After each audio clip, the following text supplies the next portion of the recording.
another big piece, like you said, Jordan was an anomaly.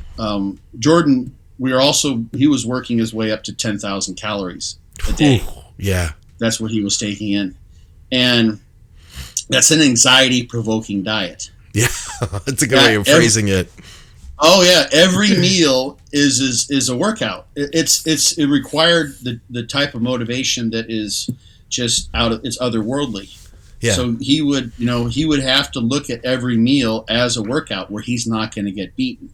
Yeah. He's going to get that in. So he was an absolute machine. Day after day, do whatever, hour after hour. And that means, if you try to up your calories and your GI, starts giving you troubles, then you change your foods. Then you add something for microbiome. You take a probiotic or a prebiotic or both. You add more fiber. You change your fiber sources. You add digestive enzymes, right? You start finding someone who does Thai abdominal massage. You go see an acupuncturist. You get Chinese herbs to help with your digestion. Whatever it is, you freaking do it. You find a solution so you can keep going because you're doing this the same way as you would in those moments in training where you're training like your life depends on it. That food has to go down.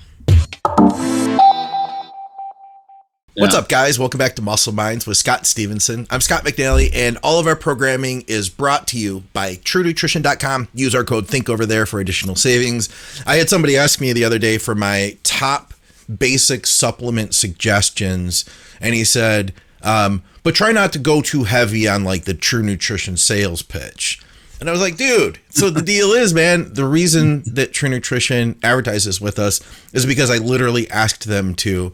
I'm trying to do a podcast here where I can continue doing this and make a living. They don't provide us with very much. You guys would be shocked to know how little I actually make doing a podcast. But that said, the reason I asked them to work with us is because they're products that I've used like since I started competing in bodybuilding, and they're definitely going to be products I suggest to you. So there, buddy.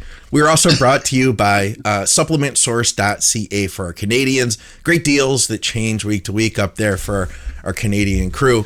And of course, BYOBBcoach.com, Scott's book, Be Your Own Bodybuilding Coach. I told you, Scott, I was reviewing your book this past week. I wanted to brush up on water manipulation, and I wanted to reread your chapter just to kind of see, hey, is he thinking anything that I'm not thinking right now? Is there anything different that I could possibly glean and apply from what I'm already happy with doing? So I'm glad I had that as a reference, and you can reference all sorts of great stuff in the book.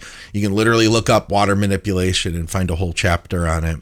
Scott, what was that question we had to start out with about like most progress you can make? What did that guy ask you? Let me interject one thing on True Nutrition here. I feel obliged to do this. Okay. Just so people know.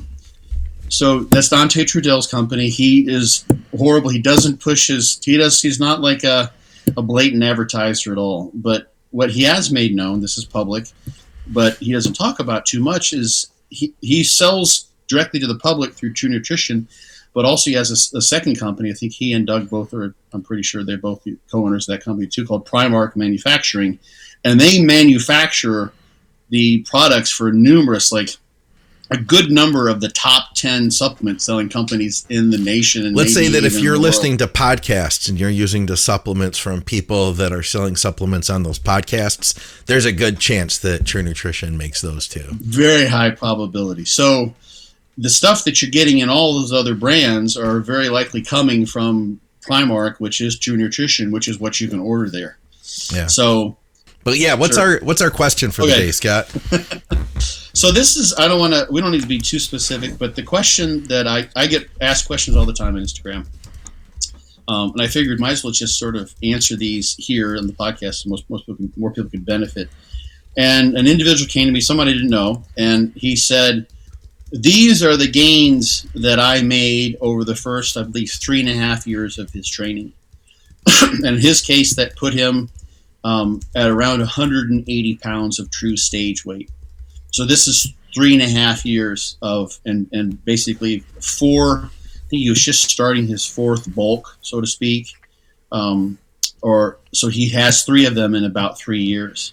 And this question was, can he then in the next year put on 20 pounds of stage weight? And he started at 145 pounds, not in stage condition. So he put on, if we look at about 30, let's say put on 40 pounds in those first 3.5 years. From 145? Right?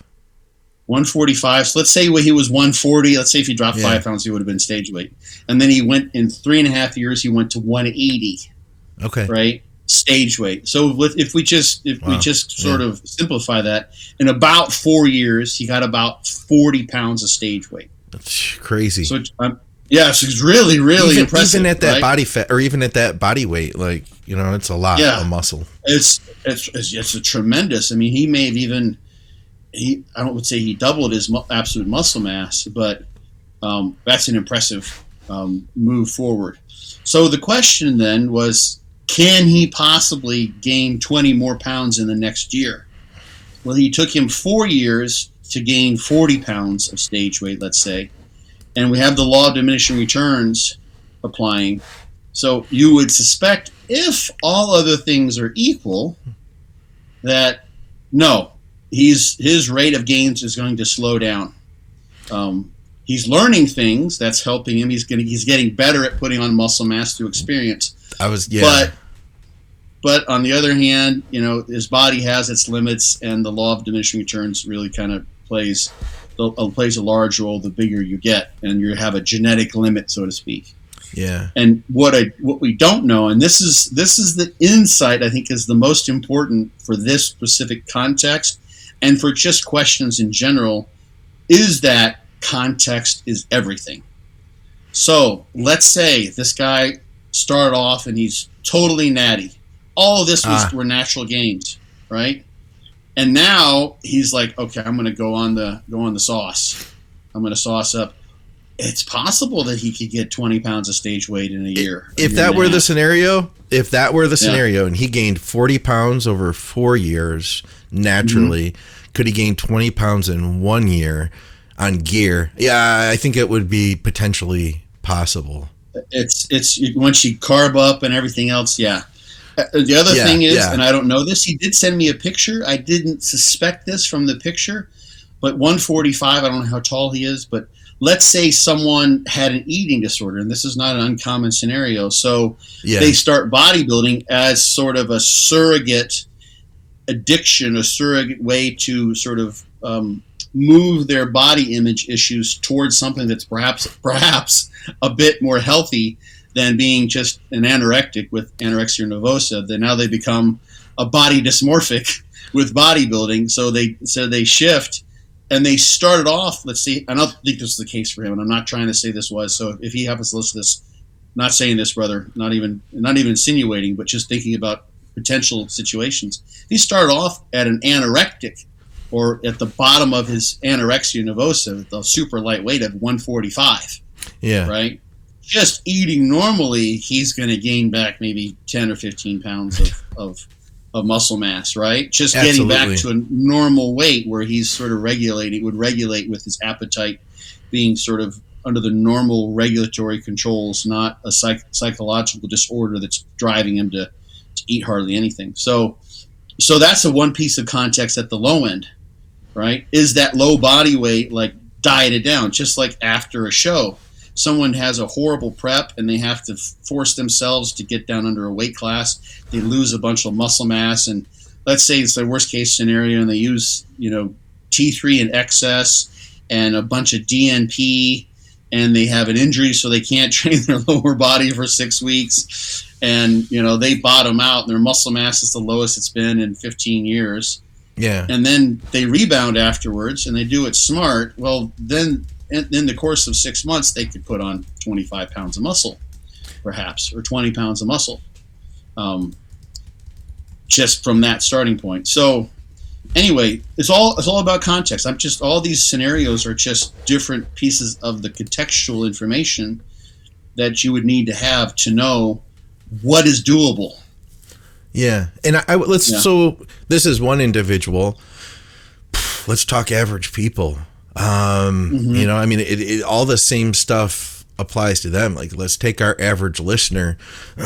I mean, I'll tell you what, even if you've been bodybuilding for, let's say you've been bodybuilding naturally for 4 years. And I think height is a factor too. Are you the height of Ron Partlow, like over 6 foot? Or are you like me, like 5'7", going on 5'8", you know, or shorter than that even? So going on. Yeah. And well, I used to be like closer to 5'9", but through the years, Scott, and through holding a squat bar on my back, I've regressed.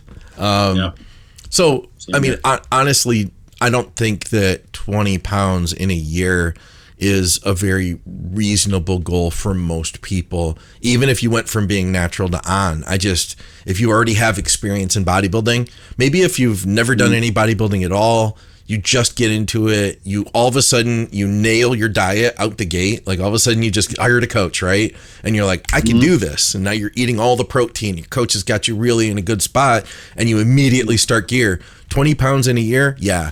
For somebody who's been doing it long term, an average size guy, I don't see 20 pounds for anyone, honestly. And I don't want to limit anybody, but for the most part, it's going to be an anomaly if you do.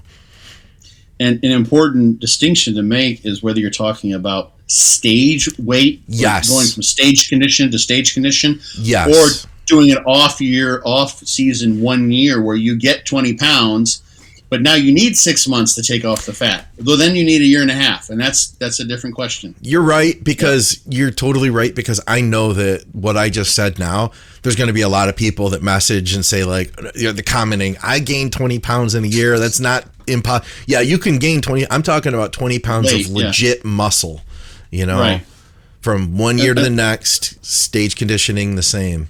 What's the most you've ever gained? Distinction. That's another distinction. Well, hold on. Another distinction is 20 pounds versus 20 pounds of muscle.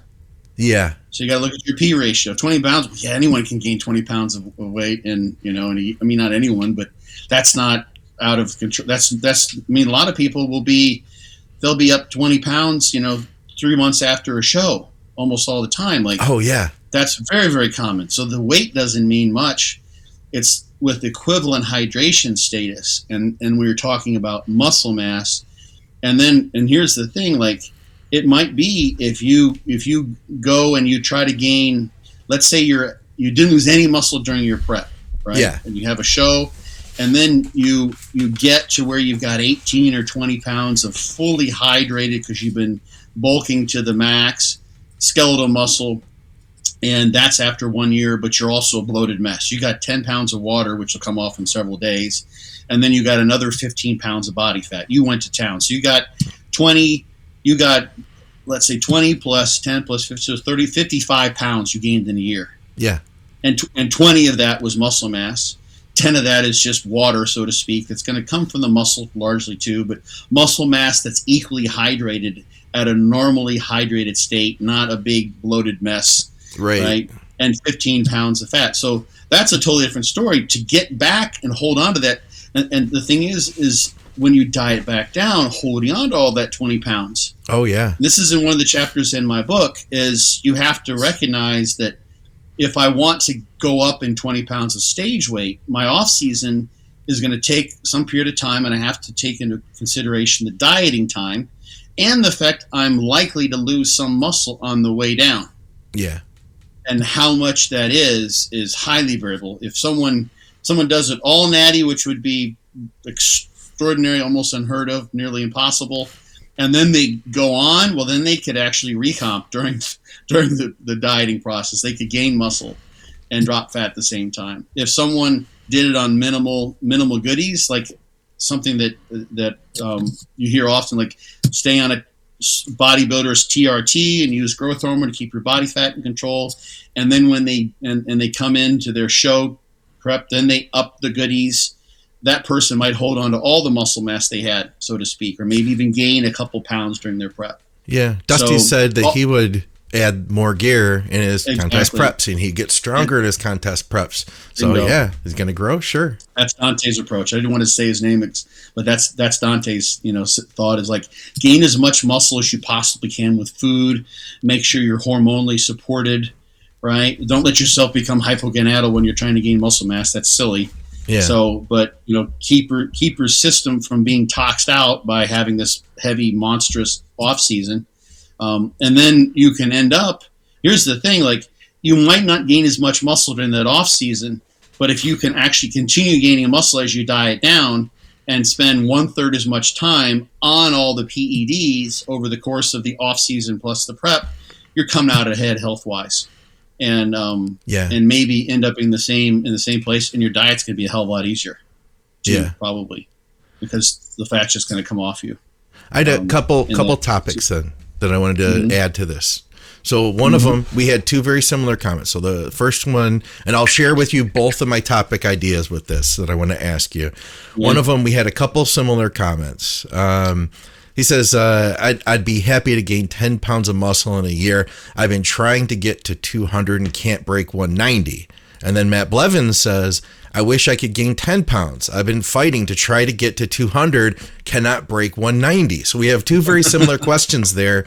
I'd love to ask you, what would be some thoughts to guys that are, say, we obviously have more than one listener that's in a similar position. Yeah. They're at 190, they're pushing, they've never been able to break to that 200 point.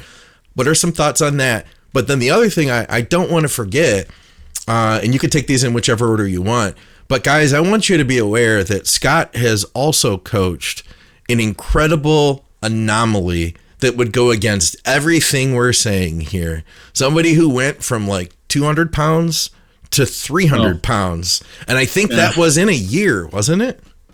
Are you talking about Jordan? Jordan Peters, yeah. Yeah. He was like 221 or 219 or something like that when we started. And it wasn't long after a show, so that was part of it. And then he got up into, it was like 282 or 285 over the course of like 10 months. Okay, so that's me exaggerating then, because I just basically said he gained 100 pounds in a year, but that's still incredible. And I mean, that really did launch what has become, when you hear Jordan Peters, you literally think like one of the freakiest dudes on earth, like nothing to do with competing, just like a freaky dude, mass monster. Yeah. So I'd love to talk to you about what it was like, Jordan's experience was like, but then the real world stuff of a lot of guys that are in this position, like, man, I'm just trying to break 200. So it's funny. Those guys should probably train together because they would, push each other. So they would, psychologically, this is one aspect of that. Like I said this before, back in the days when I was trying to push things bodybuilding wise, you want to train with someone who's going to make you their bitch all day long. Okay. Right? Someone who's bigger than you, stronger than you, who can train harder than you, who just pushes you. So as long as you're able to stick in there with it, you're not someone who's like, I don't want to do this, because that would be a deterrent to some people. Like, this guy's going to destroy me every day, and I don't want to push that hard.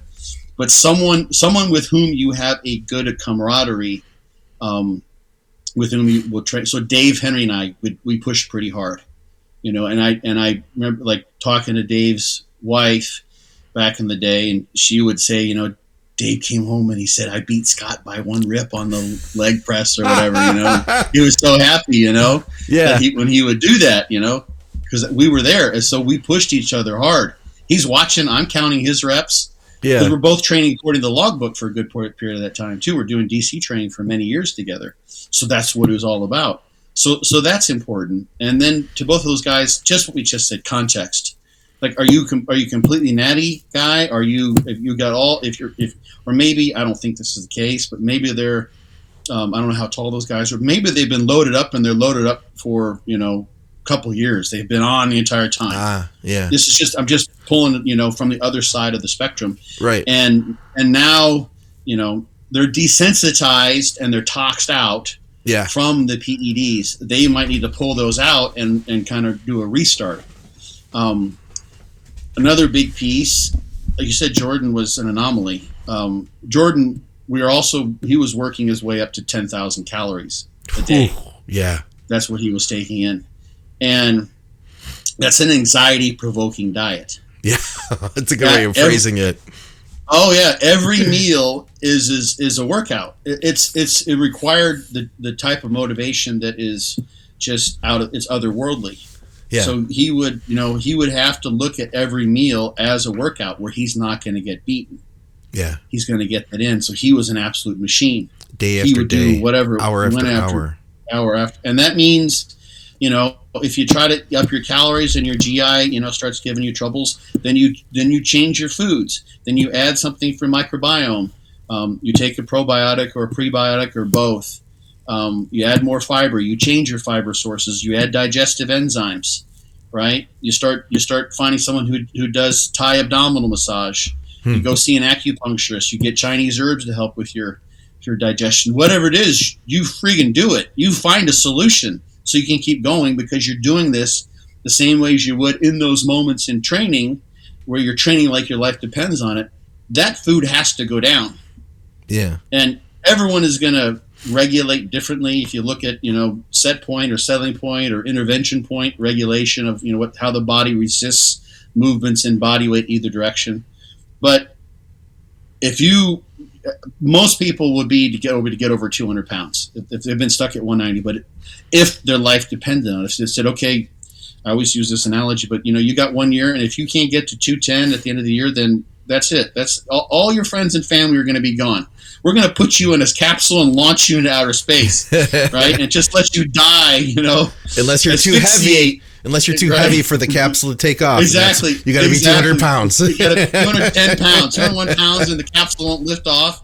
And that's the only way to keep you on planet Earth. Otherwise, you're gonna be frozen in space like this, because we're gonna just launch you up there and excise you out of the capsule. So that's part of it. And where that balance fits in your life, like Jordan's willing to do whatever it took. He just was like, whatever, make it happen, and not in like a self-destructive type of way, like I would just because that's what some people end up doing is you have to be smart and highly motivated at the same time, and that's where the digestive system comes in, because on the one side, the training itself is basically a biohack to produce a hypertrophic adaptation that might not be what your genetics are necessarily geared for. Other ways your muscles can adapt, and I've talked about that a bunch of times, like increasing enzyme content. Your nervous system can also adapt to improve strength. You can adapt to the performance demands of a great resistance exercise in multitude ways, and hypertrophy is one of those. Your digestive system also, that's the thing too, is when you take a 200-pound guy, and Jordan was at one point 200 pounds, and then he got up to 300 pounds. He just wanted to do that, and that was pretty painful for him. But your digestive system is still that of a guy who is meant to be 200 pounds. Yeah. Right. So that's the genetics of your digestive system to some degree. People who have really morbid obesity have digestive systems that also allow that to happen to some degree, and they have all sorts of other potential genetic things that are going on. So that's a complex scenario, but to some degree, the digestive system, you see people that that do take in massive amounts of food, like these stories of people who weigh like 500-600 pounds, and they're just eating like 5 McDonald's hamburgers and 20 chicken McNuggets and blah blah blah one meal. It's like that would destroy the gastrointestinal system of most people, but they can do that. So that can be your limitation. Your GI system has to be cultivated and trained in the same way that your musculoskeletal system does. So, when you get a niggle in your right biceps tendon, maybe use Quan Loong oil on it. You make sure you're stretching that. You change the exercises. You do some voodoo flossing. You go see a chiropractor. You see a massage therapist. You see an acupuncturist. You do whatever it takes to get rid of that, because you want to keep training your biceps so that your arms get bigger, because that's your weakness on stage. So you got all those links to figure out how to train and allow your system to continue this adaptation, which is way beyond the norms of what the human machine was sort of meant to do, so to speak, from an evolutionary standpoint. You got to do the same thing for your digestive tract. You got to just coax it and trick it and tease it, and also allow it to adapt, because it will. You get used to that, and you see it in the guys who regularly do their 6 meals, sometimes 8 meals a day, and they skip a meal and they're like a wreck. Oh, like, yeah. I'm starving. It's like, dude, you're 45 minutes late on your meal, but their system has entrained itself to that caloric intake. So you have to get used to that. And I think the thing that happen, you've maybe seen this too, the thing that happens, I mean, this happens all the time with beginners, is they go out like gangbusters, and they're eating all this food, and they have big meals, but they're not consistent with their food. And they just have, they're missed like one meal like every other day. And that's what your system's going to do. It's going to try to bring you back. It's going to resist that caloric excess and bring you back towards your set point, your settling point, so that your body weight goes down. And it's a subtle, small thing, but if the progress forward of a half a pound a week is, and let's say it's hard, this is a hard thing to calculate, but let's say it's pure muscle mass, and maybe it takes like 3,000 calories to add a pound of muscle mass.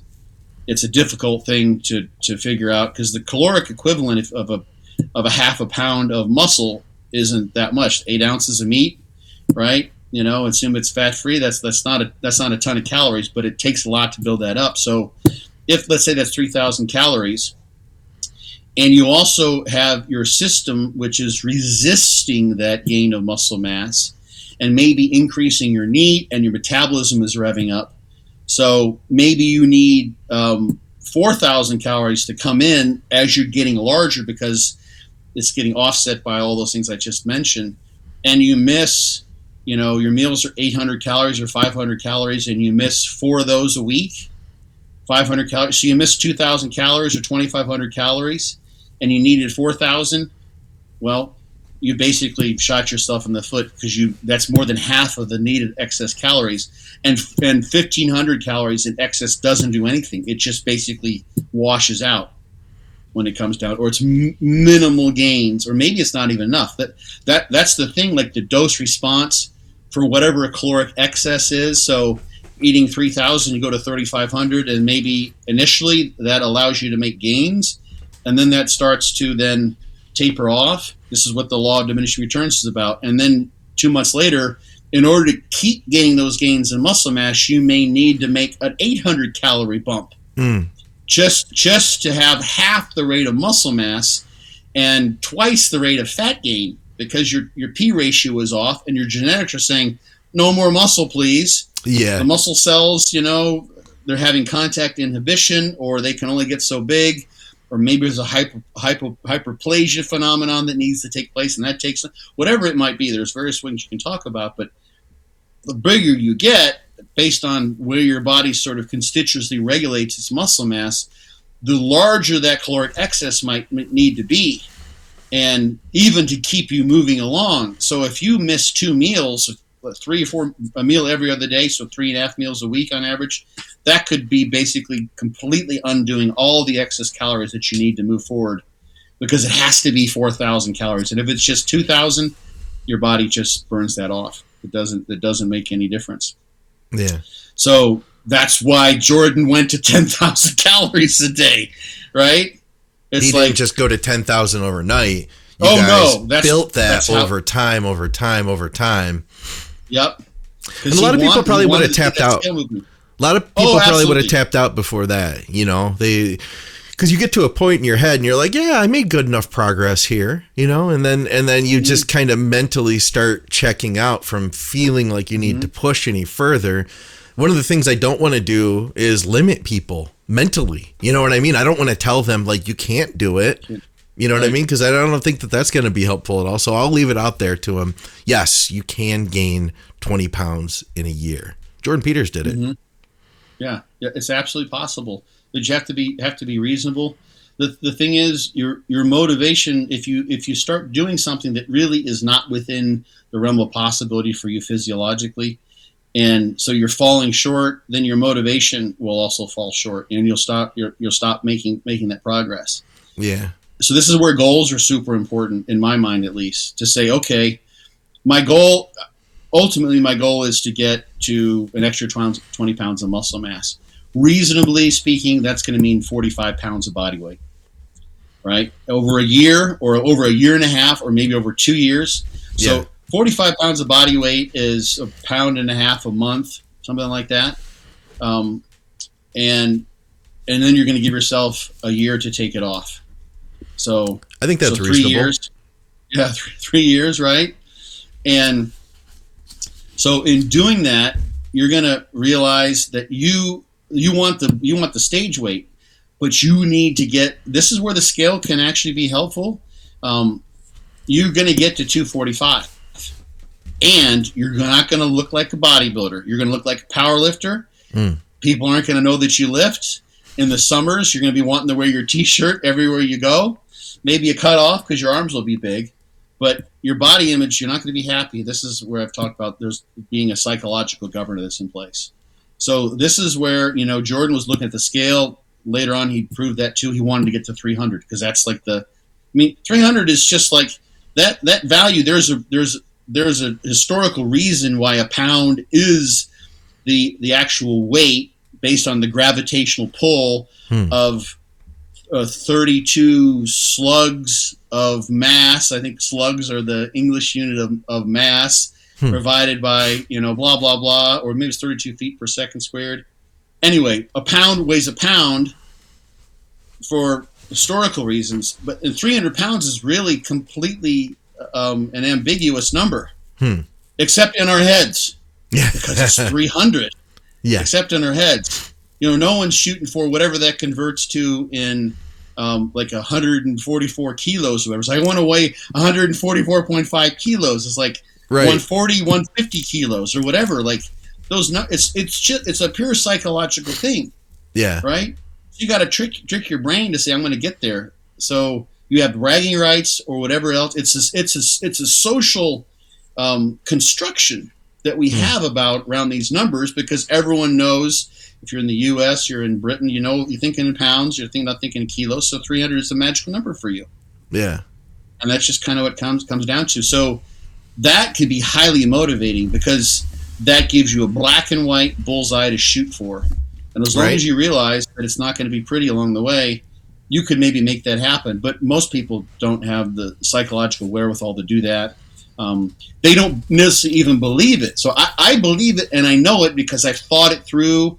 I've used that in my own gaining days of bodybuilding. I've used it with my clients. It's like, this is what we're going to have to do. And we're going to have a horrible P ratio. But that's what it's, in order to get the extra amount of muscle mass, and then you have to be really, really savvy about dieting it off because you can get all that extra weight and then have absolutely nothing to show stage weight wise when you come down to. Yeah. But in this case, the guy who initiated this question, he had plans because he's done this before. He's bulked up pretty hard and dieted down 3 times. This is his 4th. He knows he needs to bring his body weight up to a higher level. And he knows what it feels like going way beyond the normal body weight your body is accustomed to being at. Yeah. So he's willing to accept that, but that's just unacceptable. So like the 2 guys who asked about they want to go from 190 to 200. Right. They may be wanting to have, clean gains, all the way up to 200. Yeah. And probably 10 pounds of muscle with no pounds of fat. Of course, that's the holy grail. That'd be beautiful, right? But once you've gone past your newbie gains the first 3 or 4 years, unless you're adding in PEDs for the first time or whatever, you're gonna have to have your P ratio is just gonna be worse, and that's just all there is to it. You're gonna have to bulk up, So they may need to get to 215 and diet down, drop 8 pounds of water, and then they'll have 5, 6, 7 pounds of fat to lose, and they're going to lose 2 or 3 pounds of muscle on the way down, and then they end up at 210, the same body weight, and that might take 2 years. Yeah, but they got to get to 215, and they're got to be, and everyone's going to say, "What's wrong with you?" Like people are looking at you like you're eating all this food and you're looking worse. That's what's going to happen. It's totally, and even the people at the gym are not going to know this. Very few people will get it. You got to put a bigger shirt on and just stay covered up and not think about the way you look. I mean, obviously you need to pay attention to your composition, but I think that I remember if I were in really good shape, I'd want to wear like a tank top to the gym, and it really kind of you get locked into how you look, and then you always want to kind of look that way. And it's hard to disassociate, especially if you're not really big yet. If you're let's say you're like a pro bodybuilder size, and then you go into your off season and you get heavy, you can get heavy and still look like a bodybuilder. But if you have monstrous. Yeah, because everything's still like round. Hell, you might even see your abs at like 20%. You know what I mean? Because there's so much muscle there.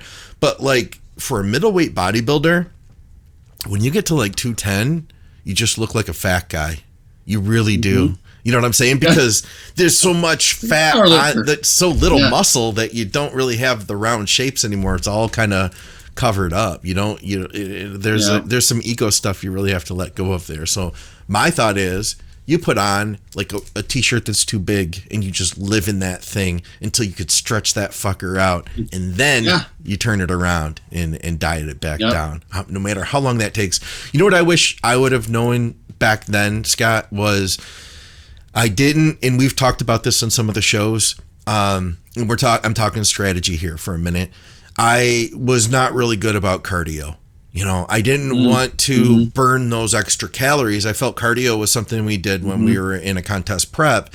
But had I been able to, like, say, push a sled back and forth for 10 minutes, even once a week, doing stuff like that would have made me more comfortable.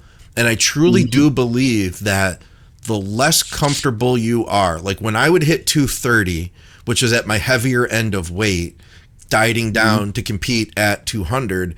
When I'd hit 230, it didn't feel right on me. Like putting my seatbelt on would be a chore. Tying my shoes felt uncomfortable. I would get short of breath on a flight of stairs mildly, and so it just, everything felt tight. And my body, I don't think it wanted to hold that weight because I didn't have the athleticism.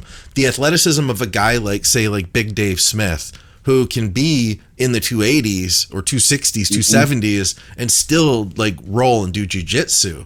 I feel like if you can do that kind of stuff at a heavier weight, your body's going to more likely hold on to that weight. Otherwise, in my experience, the less comfortable I was and I didn't do anything about it, the faster my body would want to come back down the second it had a chance.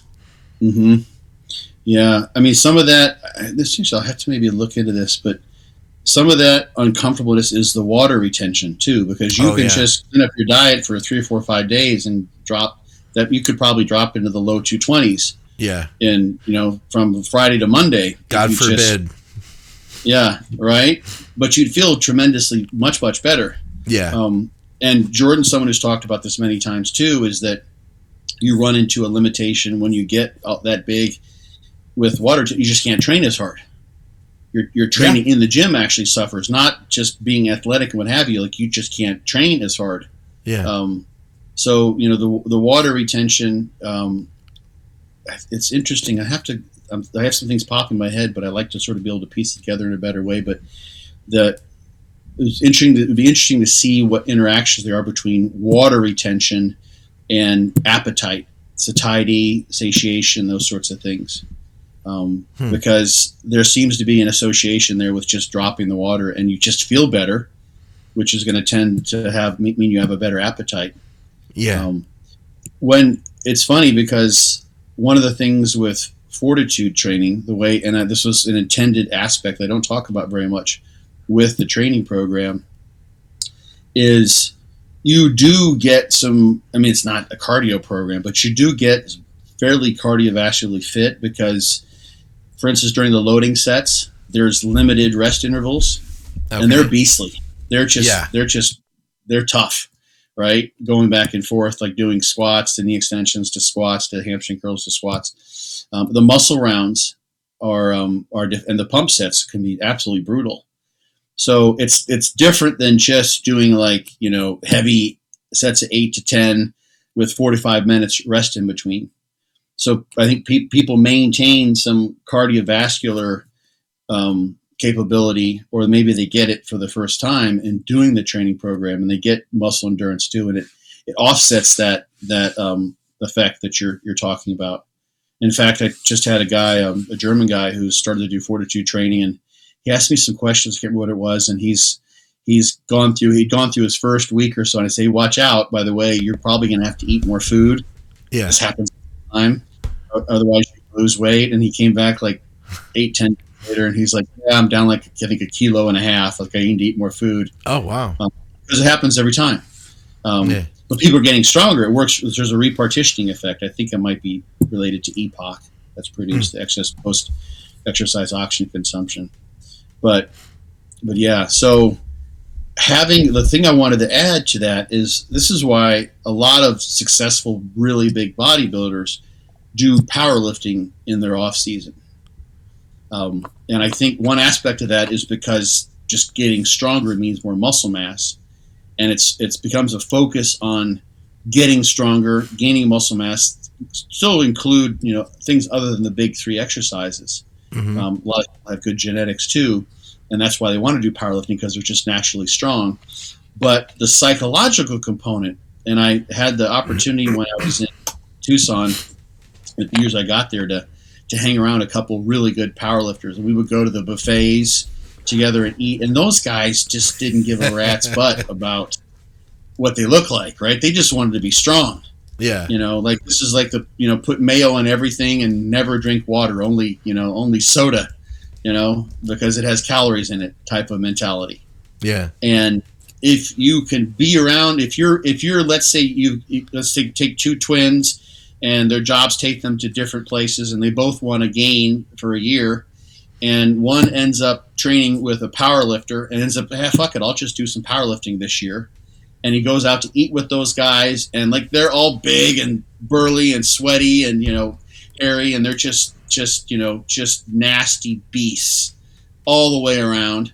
And the other guy ends up with I don't want to pick on anybody. Let's say someone who's not an open bodybuilding competitor, one of the prettier divisions, and he's trying to stay under a weight limit, right?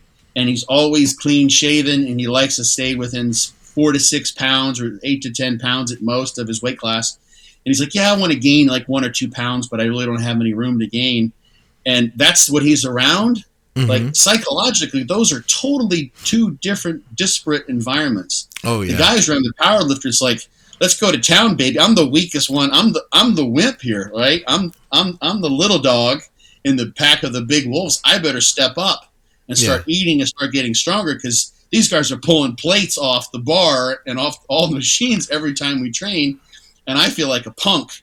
Whereas the other guy is stronger, right? And he starts feeling fat because, between his sets training with the guy, let's say he was a men's physique competitor, the guy's pulling up his shirt and rubbing on his abs, and he's like, oh, geez, all I have is a big fat roll here. Yeah. Those guys get done after that 1 year, and they're going to look different, these two twins, right? They're going to they've experienced totally different off seasons. One of them has gotten much stronger. He's also gained some body weight, body fat. And when they diet down, this is a version of the twin experiment. Can we call it the trend twin experiment? They just competed recently. You know those trend twins? Yeah, I know who they, yeah. I guess neither of them were in really good shape, but they had some potential. So we'll see what happens with them. But maybe they'll come on, Scott. We can do an experiment with them. You can pair them up. Plenty of experiments. Yeah. They're doing plenty of experiments. Yeah, one of them did like classic. One of them did open. They didn't want to compete against one another. Yeah, I think so. They did different divisions. Which, I did. Yeah, I saw like one of the pictures. I didn't really see much or hear much. I just heard like, "Hey, first show, but they could have been in better shape," kind of thing. Yeah, I mean, not bad. They're a lot of muscle mass for a first show. I get the sense. I watched like probably total 5 minutes of their content when I first found out about them. Yeah, I think it was a German, someone in the German bodybuilding community was talking like, "Who are these guys? The Trend Twins? What the hell?" Yeah, right. And I think they're blasting everything. Those guys that's part of their gig. Is they're totally gung ho, and they're like popping each other's zits, and don't give a shit. They're just like hardcore, total knucklehead to the extreme. So yeah, they're probably maxed out, and maybe they're just who knows why they didn't get in shape, but they were big. They were better than your average novice competitor, I think. Yeah, it'd be easier to have to get in shape for your next show to be better than to add 20 pounds for your next show to get better. Absolutely. You know what I mean? Yeah. Just diet for 4 or 6 more weeks and then you're in better shape. Yeah, as opposed to 2 years of bulking up to try to get 10 pounds of muscle. Yeah. So, but anyway, so that's the thing. Like these two guys is find someone who's bigger than you, stronger than you, who you're not comparing yourself with body fat wise. Talk to your wife, talk to your partner, talk to your friends. Like, hey, just say it. I'm looking to get looking to be the biggest, baddest mofo in this gym. I'm the gym bear, right?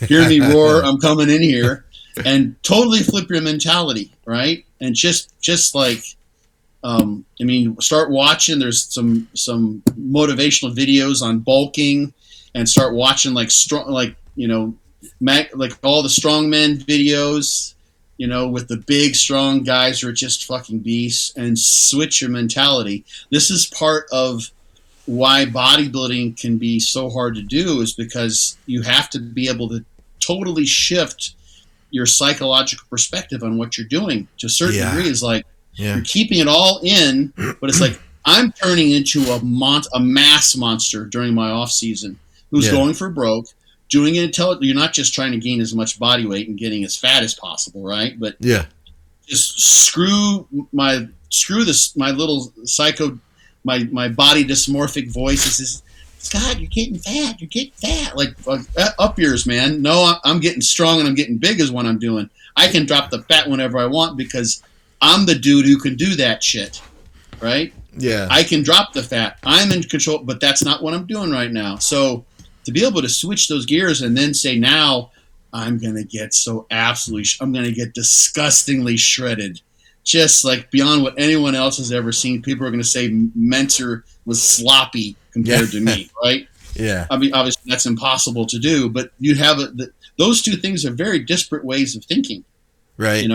So to be the master of your own mind is part of what bodybuilding entails, I think, because you're using your psychological tools to then manifest in your physical body, and to do that you have to be a master of your internal self, I think, in a certain way. And that's one reason why I think bodybuilding is so cool. That's I remember talking to Kate D'Annunzio. She had talked about one of the signs of a successful person is being able to adapt to change. And if you just get too rigid and you lock in with like, I'm the guy who's always really lean, then you might have a hard time with being, well, maybe I'm not that guy anymore, but I'm also getting 20 pounds bigger. So, yeah. Right. Hey, we got a couple other questions. You mind if we jumped into those too? Sure. Let's hit them. All right. I asked Andrew Wright for an update as to what he meant about his Deca question. So if he's still listening, please be more specific. What do you mean by good? That's my question for him. So what about multivitamins? What is your take, Scott, on a multivitamin in general? Is that generally a multivitamin is going to be kind of like a peppering of a little bit of everything, but nothing really overly specific. Would you encourage people to use multivitamins in general? And if so, is there one that you like offhand? Oh, man. So, I think they're a good insurance policy. I am not up to date on the current state. And to be honest, sometimes over the years, I kind of wonder, what external interests might be playing a role in not even publishing scientific information on what the true nutrient content of our fruits and vegetables and our food actually is. But having a multivitamin that is food derived, if at all possible. So, not that I'm a big fan of like AG1, I think that's the name of the supplement that everyone's selling, Yeah. But greens formulas have their roles. There's lots of antioxidants in phytochemicals. So I think a multivitamin, a multimineral makes good sense. I use like Garden of Life is one that I've used for years. Okay. The men's version, you have to watch out. You don't get too much iron as a guy because it can be a pro-oxidant. But that's not like that's the only good one that's out there. Yeah. It's kind of like you're asking me, like, I'm a mechanic, and of all the things that you're asking about on your car, like what's the best wax to use to wax your paint job? It's like, get a good wax. It's good for the paint job, right? But I was like, I'm not like this is the one, and all the other ones destroy your paint job. Yeah, and whatever else. When the topic is like sport racing, the topic sport racing. So, what wax should I use?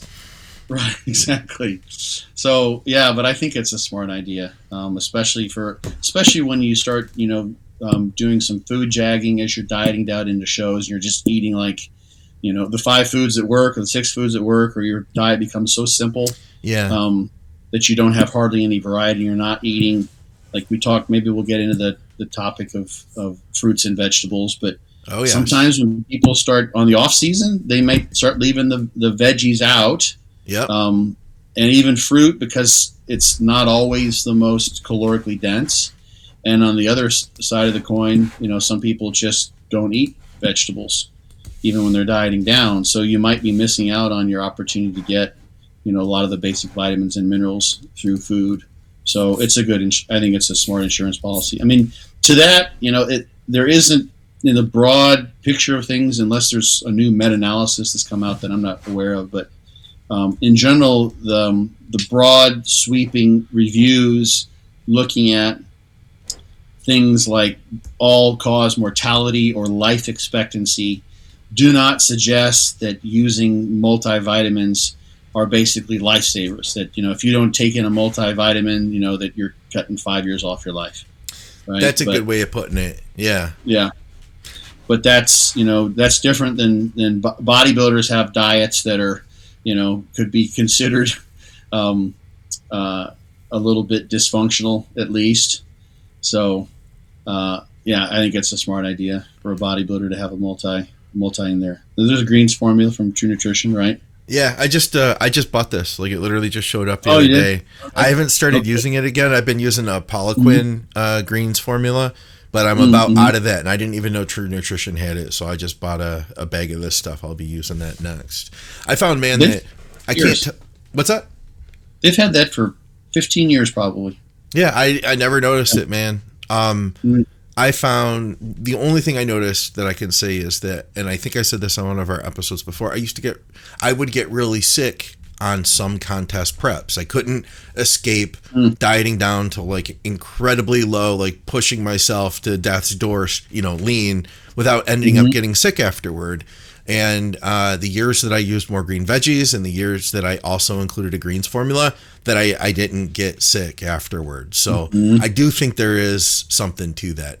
Is that why? I don't know, but I would like to think that there was something in there that related.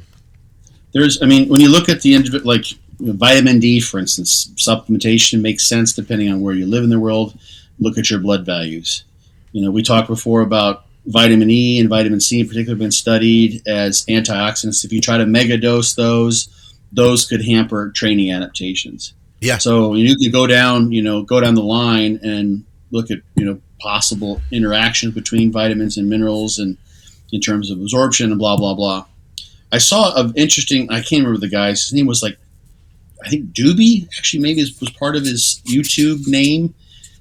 He's a physician, and this just came up on my YouTube algorithm, and I broke my rule. I watched something in English. Which is okay. Interesting. I keep it to German, really, to build my German up, to keep improving my German. Yeah. He was a physician, MIT trained guy, went on to med school, went through med school, got trained as a neurosurgeon, which was like an 8-year residency. Yeah. His original intention was work in like the integration of robotics in like human robotics, so people with need replacement arms and those sorts of things, and doing some of the microsurgeries that would go along with that, but that didn't pan out. So he ended up being just a general neurosurgeon. So a lot of back surgeries in particular is what he did. Okay. And after 9 years of that, he decided to stop doing it. And the reason is that he would do surgeries, and he could do a perfect surgery, and sometimes the person's back would improve and it would work the way it's supposed to, and then a lot of times it wouldn't. And sometimes sort of in the middle of the road. And then they had people that were set up for surgeries, and let's say there's 6 weeks down the line, they're set for surgery, and the week before they'd say, "Hey, my back doesn't hurt anymore. Do I still need to have the surgery?" And he started to feel like all of his neurosurgeries were a crapshoot. And it was a really interesting video, because this is stuff that I figured out years ago. It's why I became an acupuncturist, why I did that for so long. It's been part of my perspective. But he's like, you know what? I started looking. It took him like 9 years and all this training to figure. I started looking at why are some people getting better and others aren't. And he's like, well, It's the people that are eating lots of fruits and vegetables. One of the things he said, they're getting 8 hours of sleep. They don't really drink. They don't smoke. They have good family connections, right? They exercise regularly. They take good care of themselves.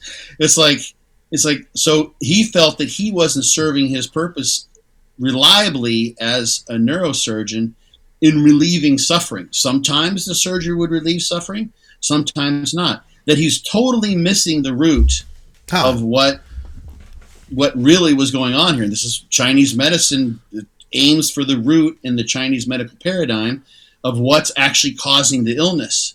Whereas Western medicine many times is, okay, you have these signs and symptoms, we call this disease, and here's a drug that seems to help with those symptoms. We're not sure why it works. The pharmacodynamics are a lot of times unknown. And when you have another disease, we'll just give you another drug, and we won't look back at why it is that you're actually sick in the first place. But anyway, the thing that he said was, fruits and vegetables is like, eat a, he even said a plant-based diet, and not that you have to just be a vegetarian. That wasn't one of his conclusions, but this is what he picked up on, doing, probably a boatload of back surgeries in particular. And, most people in the U.S., most adults have back pain. I think it's over 50% or at least 40%. I've seen different numbers over the years, but so not that they all need back surgery, but anyway, so yeah, fruits and vegetables, like that sort of, bodybuilders don't always do that. So I just thought that was a really interesting anecdote from someone. He's living in the mountains, I think in Montana or something like that. He quit his practice. He stopped it because I'm just peeing in the wind, man. That's not doing what I set out to do. Yeah. And kudos to him. I don't know what he's going to do with himself. But well, I mean, he was a back surgeon, so even if he only did that for a few years, he's probably going to be all right no matter what he does now financially. He may have a huge debt, though. He may hopefully paid off his debt. It could take decades for those guys to pay off their medical school debt because it can be hundreds of thousands of dollars. Couple more. Okay. What was it? Creatine HCI versus monohydrate. I know you did a lot of research on creatine. Did you look into the different forms at all, Scott? Yeah, there was alkyl creatine or something like that. I've never seen any convincing evidence that there doesn't seem to be any evidence in the scientific literature I'm aware of that there is impairment in creatine absorption when you take it in a supplemental form or in food. And I mean, maybe if you have some sort of dysbiosis, like your GI is really screwed up, you might have some, and you're just have malabsorption. You're eating food and all sorts of food is coming out undigested, like beyond things like peanuts or whatever that you might expect that to happen with. Yeah. Then maybe you're not absorbing creatine, but for an average healthy GI tract, your creatine is basically entirely recoverable. Okay. It comes out like you can literally look over the course of a creatine loading period and see that over 5 days of 20 grams a day, which is like the standard creatine loading that we see either as creatine or elevated creatinine, which would come from that creatine being spontaneously degrading to creatinine, that we get 70 grams of it in the urine, and the other 30 grams can be accounted for because that was the increase in muscle mass that happened with the loading protocol.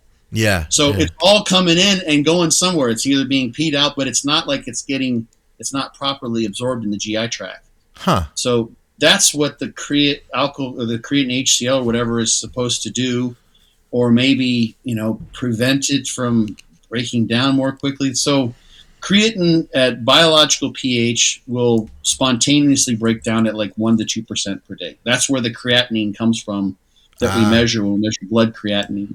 Okay.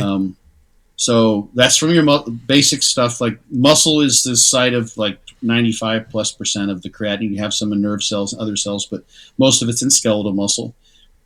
The more muscle you have, the more creatine you have, the more creatinine you will have, because the creatine just spontaneously breaks down and then makes its way into the bloodstream and then gets filtered by your kidneys. So if your creatinine is high, that means you have more muscle mass. It used to be a measure of muscle mass in old studies of old. Okay. And also, if your creatinine is high, it means you may have an issue with glomerular filtration. So your body's not able to filter. So it's getting backed up because the filter isn't doing a very good job. So The creatine that you take in from your food or that's produced, like it's basically all absorbed. There's no issue of absorption there. So I don't know any reason why you just couldn't use monohydrate. There doesn't seem to be. It's like maybe if you change the pharmacokinetics, I don't imagine there's any like speed the absorption and maybe get loaded better. I don't know of anything. It's like 6 of 1/2 dozen of other. I don't know of any advantage to anything other than, I mean, it might be equal.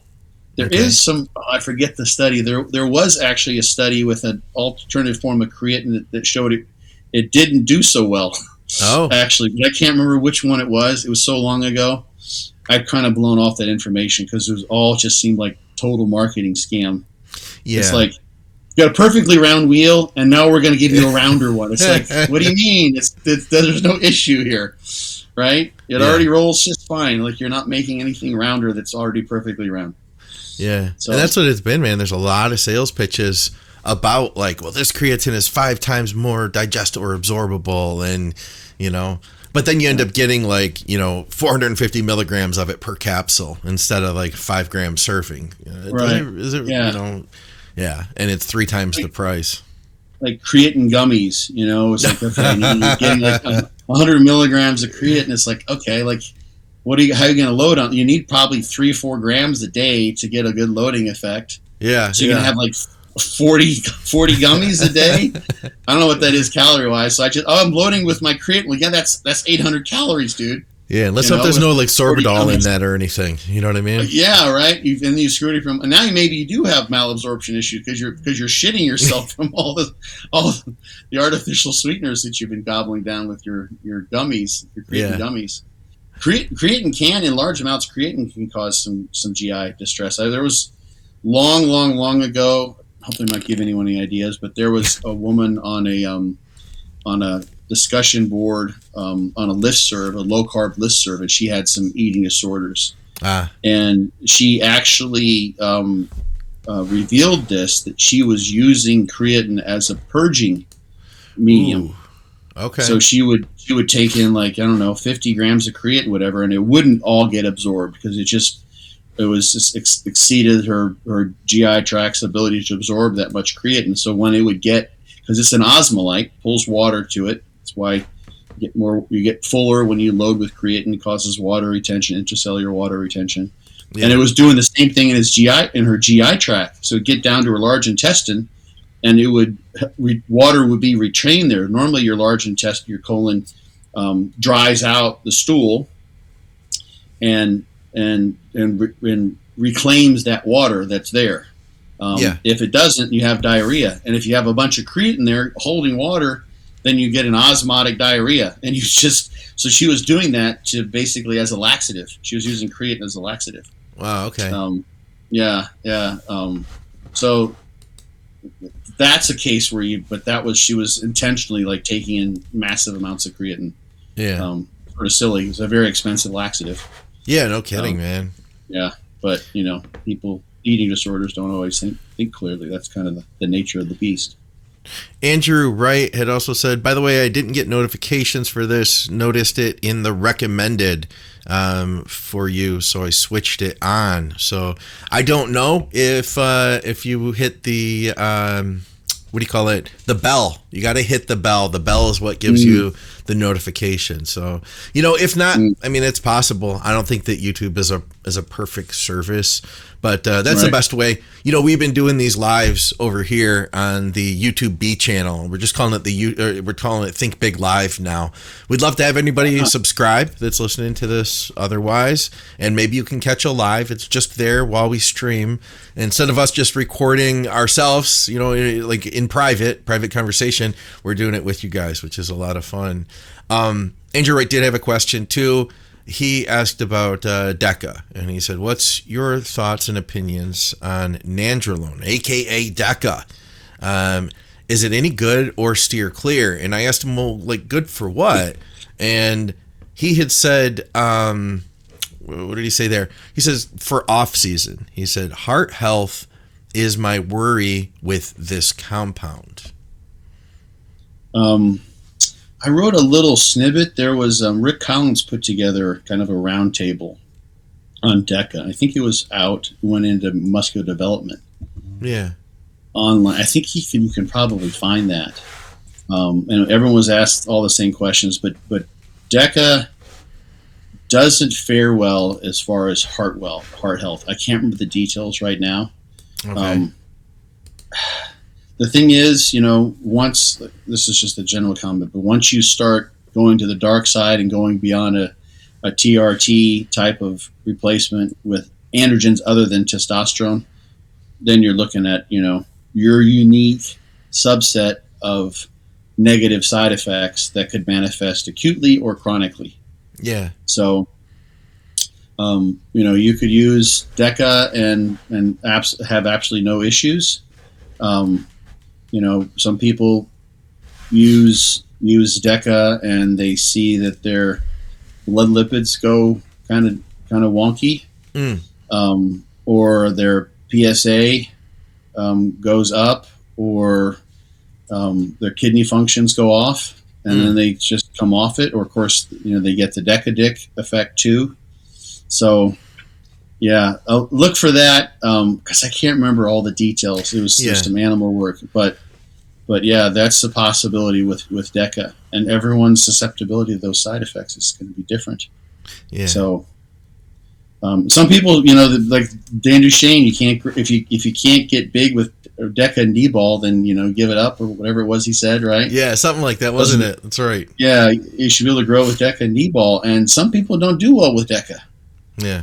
Some people do phenomenally with it. Yeah, I never did great with it. It never seemed like, this was the thing I needed all along. It just wasn't for me. Some people blow up on it. Some people are, doing the Deca only thing. That was big. People still doing that. I think that was a way to sort of, because nandrolone itself it binds the androgen receptor more tightly than reduced nandrolone. So if you're just use Deca in large enough amounts, you basically, this is my thought at least, is that you could be exceeding the ability of the 5-alpha reductase to reduce nandrolone to dihydronandrolone. Mm-hmm. So you have basically an androgen that is, at least in terms of receptor binding affinity, stronger than DHT even. Mm-hmm. When you take the nandrolone and then reduce it to dihydronandrolone, then you've got a lesser binding affinity. So that's why Deca would be easier on your hair, for instance. Yeah. In smaller amounts, that's the case because you're going to have more flux through that enzyme. You're going to get more dihydronandrolone. Yeah. And you got competition between testosterone and nandrolone and blah, blah, blah. So you end up with more of the dihydronandrolone, which is better for your hair than dihydrotestosterone. But if you take in massive amounts, like 800 milligrams of nandrolone, then you've got a flux issue through that enzyme at playing a role, and now you've got lots of nandrolone that could potentially be binding to the androgen receptor, and now you've got a stronger drug that may work really well for certain people. Yeah, didn't work for me, and I tried running it high once. I thought, okay, well, I'm going to push it up and see how it goes. And it's just like that whole cycle was not for me. I didn't feel good. I made some progress, but But I mean, hey, like you said, everybody's unique and different. Mm-hmm. Let's see if we had anything else here. I thought maybe we had one other one in the stream. I thought we had one other one. Maybe you mentioned beforehand too, but I can't remember what it was. It sounded fun. Maybe we covered them all. I can't remember. All right. No. I think we got this. Yeah, I think this might be everything. Plus, we're a little ways in. We're an hour and 25 minutes into recording. I know we had a little bit of bonus content in there too. Yeah, I think that was it. I'm going to tell you, Scott, I'm absolutely exhausted, to be completely honest. Are you still tired? I know you had a long weekend. I'm good. I'm tired from like all the work out and all the stuff I'm doing outside today. Just sweating. Yeah. Well, not so much today. It was today a little bit, but just yesterday and the day before with my trailer and all that kind of stuff. Like, it's funny, like the way the weather is here, it's so hot and humid, and I just kind of don't care. So I go out and like today we did the podcast, but like 2 days ago, let's say, I got up and I worked out, got all sweaty, came in, ate, did some work, had a consult, had a few things, and then I'm like, okay, I'm gonna go back outside, and then I just I changed my clothes. Because everything's completely drenched. Change my clothes, go out, get completely soaked again with sweat, sweating. That's the South for you. Yes, I'll do it again.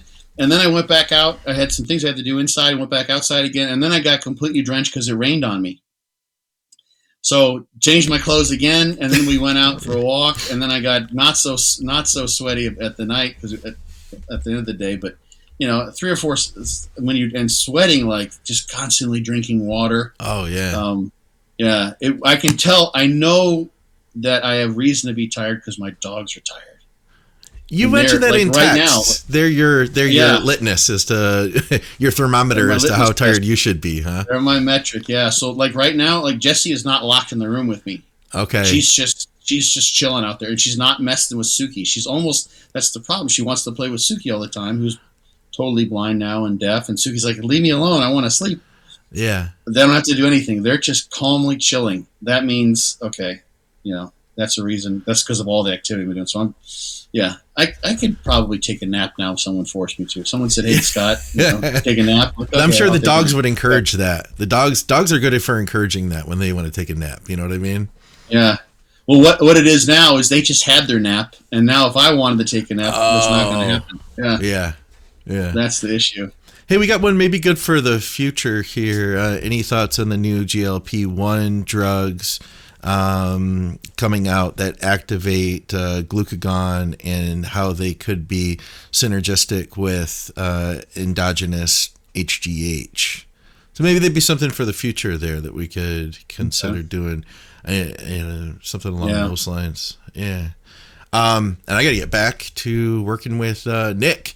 So that, it's I think he did good today, but now we have to hold the look, I've been tracking him, he's sending pictures to me every day, and, he looks good through the day up into a point.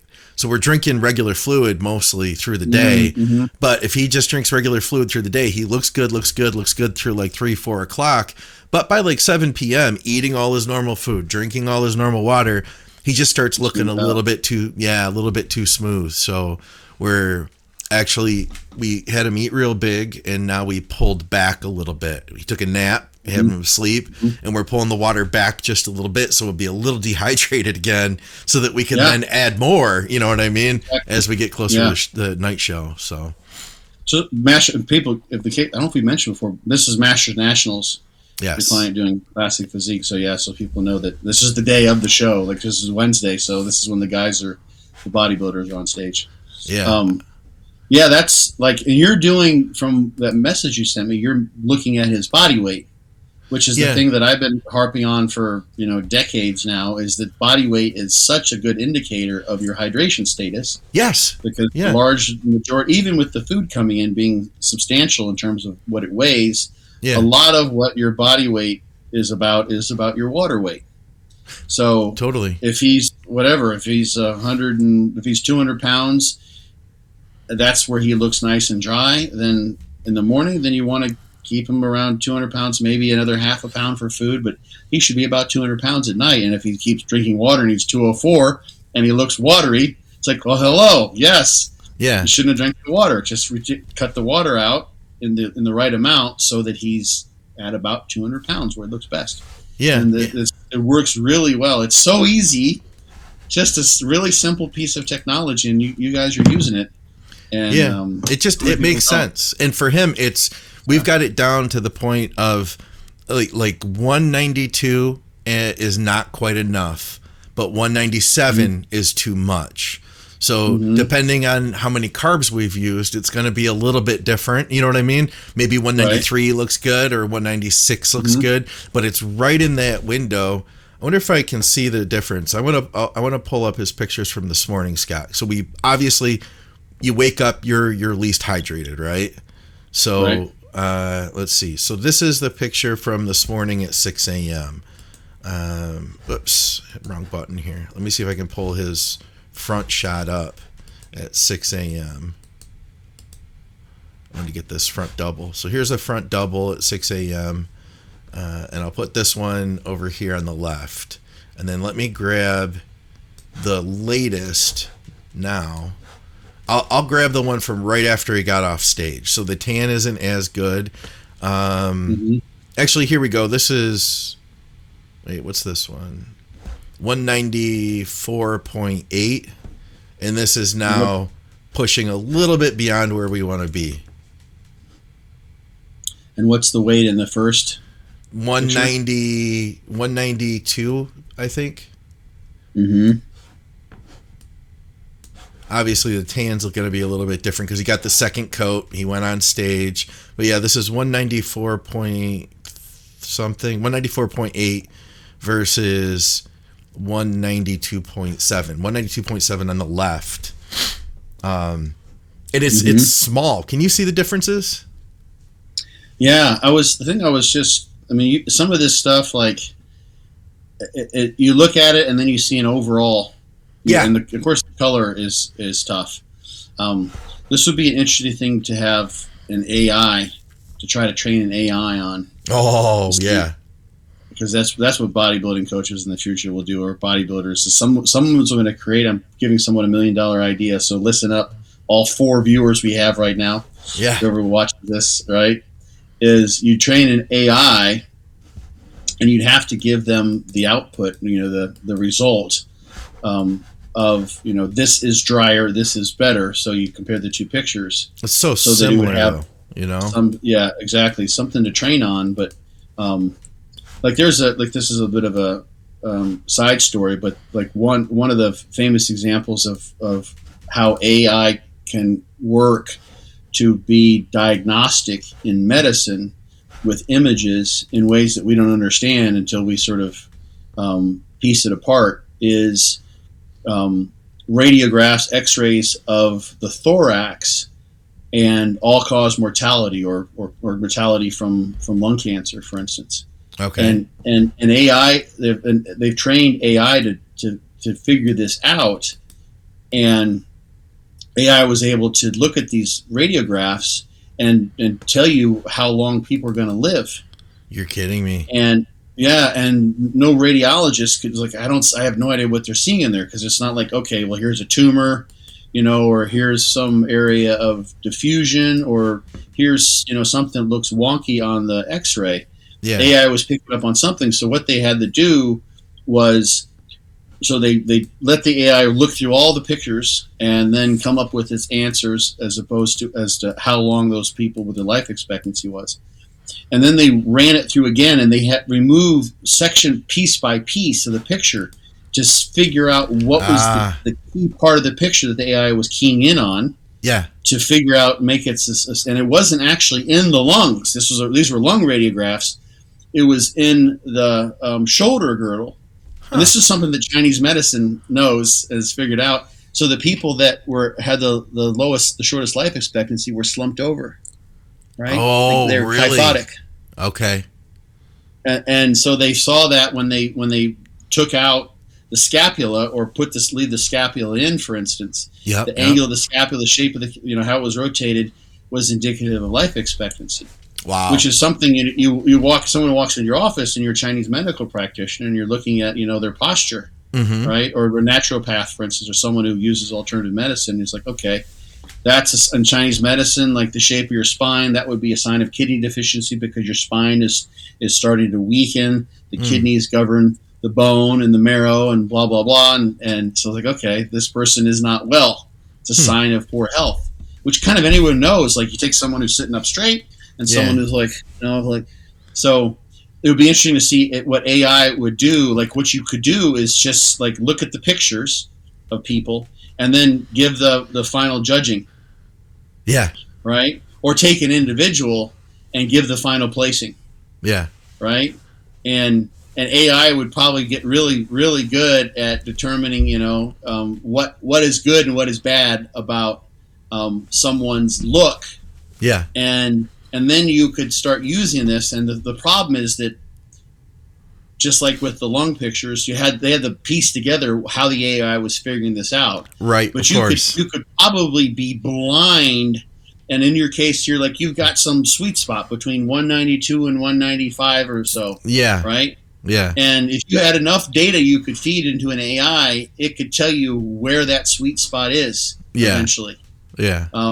based on the placements. If you had enough, or had an AI that's trained on enough people where it had variations in body weight or whatever, the AI could basically tell you, like, here's this person, feed in, over the course of a day from morning to night, when they gain 4 or 5 pounds, where their best look is going to be. Yeah. And you'd be like, I can't see any difference. I see a difference, but I don't know which is best. He looks drier and flatter, and he looks fuller but more watery. Where's the optimal? And the AI would be able to say the optimal is at 194.3 pounds or some shit, right? Yeah, we'll call it the Be Your Own Bodybuilding Coach app. Then when that comes out, right. It'll be the AI app. Yeah.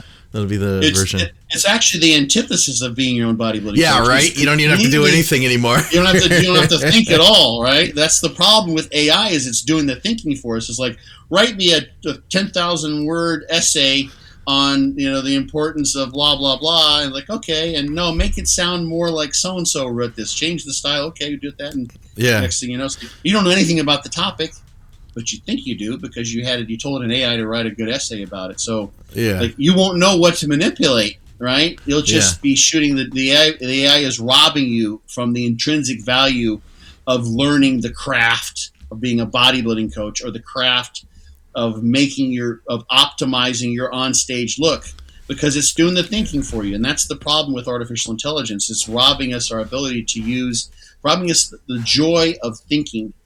Yeah. There's a joy in just thinking, in my mind, at least. It's one of the greatest things about, I think, being a human, is that you can do an elegant dance in the mental gymnastics of your mind that other animals can, but I think humans may be somewhat unique in that, because we can dance within our own consciousness in a way that I agree. That I think is beautiful. Some of it, to me, I don't put it into words either. Like, so these pictures that I showed you today, they're both really close. Like, between the 192 to the 194, like, it's just not that different. But when he was 191 at the last show, because we did manipulate water mildly, and then we needed to fill him up harder, then it was harder to get him the full round look the day of, versus this time not touching water at all, just leaving it, has allowed him, into going into the prejudging at least, had allowed him to not have to struggle to get up this morning. But it was just, there was a slightly larger difference at the last show, 10 days ago. But I guess, and you may see this too, some of it is stuff I don't even put into words. Like, when you look at the best guy on stage, you can say, like, oh, he has better quads, and oh, his hamstrings are in better shape, and this guy's in better condition.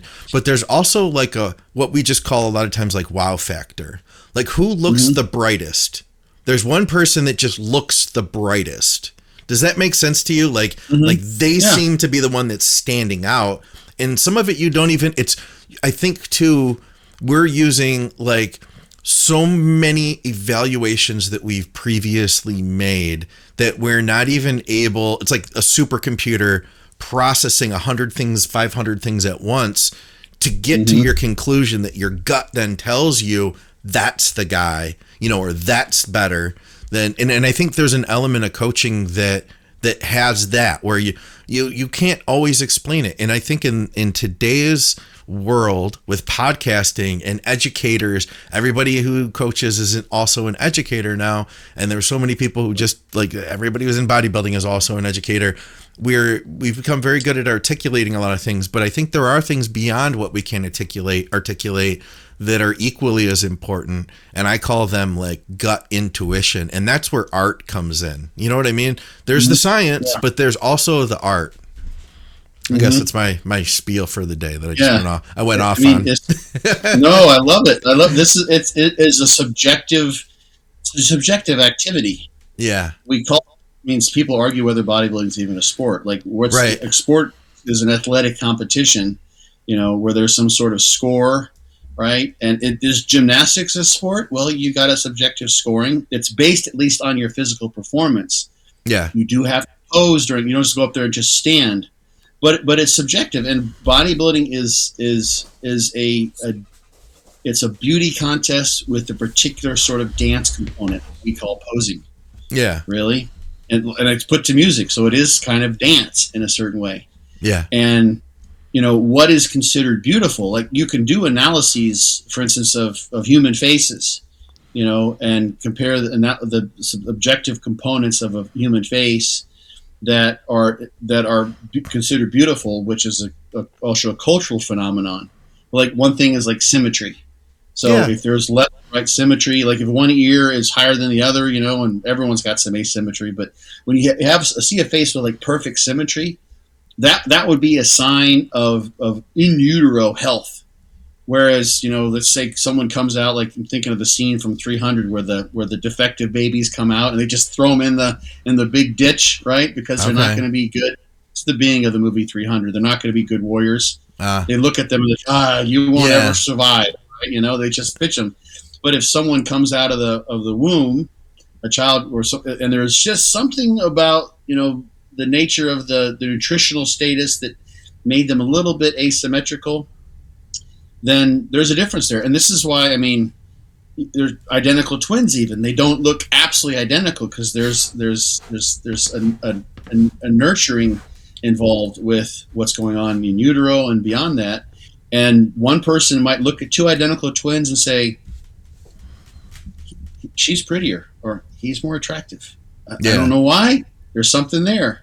Yeah. So this is and two judges say I like Big Ramy, I like Lee Labrada. Okay, some people say no way Lee beats Big Ramy every single time. But it's like, how can you say that Big Ramy doesn't beat Lee Labrada? He outweighs him by 100 pounds. Right. It's like, because Lee Labrada is the epitome of symmetry, and he's muscular and he's hard and he's got a physique that's maxed out in terms of what the right amount of muscle is for a human body to carry.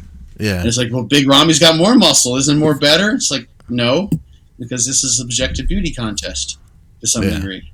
That's a great comment. Lazarus lifts too. He said, I worked as a teaching assistant and the students who we suspected of using AI to write their essays, we'd ask them to admit that they used AI and get a lesser punishment, or ask them to talk through their essay. Have a guess how many of the students chose the former. Mm-hmm. Yeah. Oh, I bet all of them. Every single one. Yeah. That would be highly embarrassing because I think it's gotten even worse now. At least the smart thing would be to do is, like, if you're going to cheat that way, at least read through it. Yeah. And have some comprehension. I think some students have become so brazen they just throw it in. Yeah. Because I'll just, now we're on the topic, but so I don't know if I've talked about this before on the podcast, but I was an adjunct professor at University of Tampa. Right. It's like 5 or 6 years ago now, and I taught the graduate level exercise physiology class there. And they had a weekly assignment. We had 14, 15 week semester. They had a weekly assignment to pick one of 4 research experiments, research studies to do a review on. And they had to summarize what was done in the study and then add some of their own input to basically contextualize the importance of that study in the area, in the domain of that was. So, like one of the studies was study on the protein synthetic effects of essential amino acids. Yeah. Individually on mammalian target or rapamycin and blah, blah, blah, right? So it's like, okay, so why is this important? So they had to write this up. And I had numerous students who committed academic integrity violations. Okay. It was just kind of ridiculous, to be honest, which is kind of a big deal. You get a couple of those, and then you're kind of done. Yeah. I'm not going to try to spout off exactly what the rule is at Tampa, but the first one won't show up on your record, but if you have 2 of them, then it shows up as a blemish on your academic record. And I think 3 maybe they kick you out of school. So, but there was a lot of that going on. But there were students who were just making up nonsense. There was one particular study. I'm not going to go into the details, but that someone decided to summarize. Actually, I'll take the one I just mentioned. And someone went and just typed in like essential amino acids on Google, and they just copied out of the first 4 hits, they copied sentences from the first 3 Google hits and just pasted those into the document they turned into me. Yeah. Which was partial, just barely maybe related to the actual study itself. It was just random gibberish. Yeah. One of them was like an article that I think Lane Norton had written for bodybuilding.com, right, or something like that. They came up on, and they just pasted it in there and they turned that in. They had the level, and this is not all the students. There were some excellent students in that class. Yeah. But there were some students had, like, this was, a few years back before AI could do this. I can't imagine what would happen now. But there was some students had such minimal concern for gaining knowledge and having at least some sort of respect for themselves and what they were turning in, because it was just gibberish. They were copying like direct passages from the papers that I suggested, papers that I had read. I'm like, I can tell you didn't write that, right? Or because you knew the papers. I knew the papers. Like some of these, I knew the authors who did the papers. Like in this, I knew them very specific. Like, and I know the research. It's like crazy stuff. Like one person wrote I had a list of all there was one person who wrote. He's like, muscle strength declines as we age, and they cited Lexel et al. This study from like 1990 or so, something like that. And I know the study because the study looked at the loss of motor neurons in the spinal cord of older cadavers. They didn't measure muscle strength, and so my question was, how did they document muscle strength in these dead people? Because they were studying cadavers. Yeah, it's like you cited this study with cadavers to say muscle strength is lost as we age. It's like you can't test strength in a dead person, silly. But maybe they're trying to get away with something with that. Of course they were. Yeah, they're hoping you didn't know. And you wouldn't I didn't know what that paper was, right? Yeah, and I look them up. Like, I see a citation. Like, that's my job. Yeah, I had to grade like 550 of those things over the course of the semester. Okay. Each single one. Anyway, my point there was that I can believe what he was saying about the students using the AI. Because these students were basically just absolutely shameless. Many of them, not all of them, but a good number of them were pretty shameless in what they would submit. Yeah.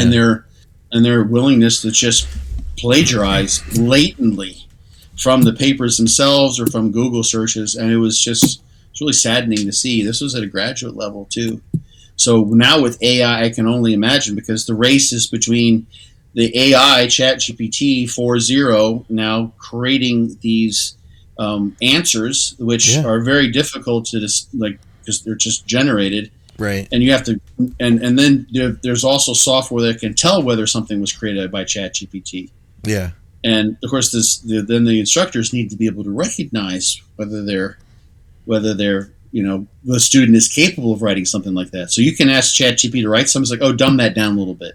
Right. Or put some spelling errors in there so it looks more authentic. Can you make that look less like it was made by? Sure, no problem. I'll do that for you. Yeah. And you just coach it, and eventually it makes something that's basically indistinguishable, but you still don't know the material. All right. Anyway, I got to wrap this thing up. Like I said, I'm tired, but we got to push on. And Nick just checked in again. I'm glad we could get a show in, Scott, even though it was not our regular time. We'll be back as soon as we can, guys. We appreciate you tuning in, and comment on this episode with questions for the future one. Go to byobbcoach.com to check out Scott's book. And of course, too, you can reach out to Scott for consultations. What's the best way to reach out to you, Scott? Most people find me through Instagram. They can just email me. My email's on my website too, but I check my Instagram every day, so that's the one way to get me. Awesome. And we appreciate you guys for tuning in to another episode of Muscle Minds with Dr. Scott Stevenson. I'm Scott McNally, and we will see you soon. Thanks, guys. Peace. And we are almost done.